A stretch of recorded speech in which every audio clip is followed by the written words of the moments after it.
అప్పుడు seize the ship అంటే సముద్రంలో పడవ అర్ధాంతరంగా ఆగిపోయింది. ఇప్పుడు సీజ్ ద షాప్ అంటే హస్తినలో దుకాణం మూతపడింది. అప్పుడు షిప్ ఎందుకు ఆగిందో తెలిసిన కదే, మరి ఇప్పుడు షాప్ కి ఎందుకు సీల్ పడింది?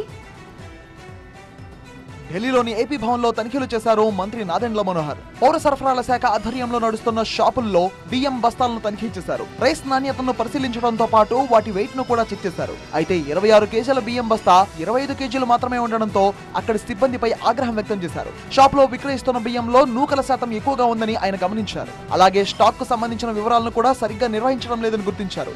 ఢిల్లీలో ప్రజలకు మంచి చేసేందుకు ఏపీ ప్రభుత్వం అవకాశం కల్పించిందని, కానీ కొంతమంది ఈ విధంగా డైవర్ట్ చేస్తున్నారని మండిపడ్డారు మంత్రి. ఏపీ భవన్ లో నిర్వహిస్తున్న షాప్ ను వెంటనే సీజ్ చేయాలని అధికారులను ఆదేశించారు.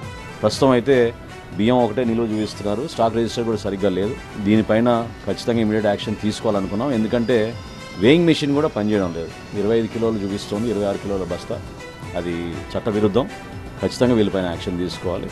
ఏపీ పౌర సరఫరాల శాఖ తరపున త్వరలోనే ఏపీ భవన్ లో రేషన్ స్టోర్ ను ఏర్పాటు చేసేందుకు చర్యలు తీసుకుంటామని చెప్పారు నాదెండ్ల మనోహర్. నాణ్యమైన బియ్యంతో పాటు ఇతర సరుకులను కూడా అందిస్తామని స్పష్టం చేశారు ఆయన.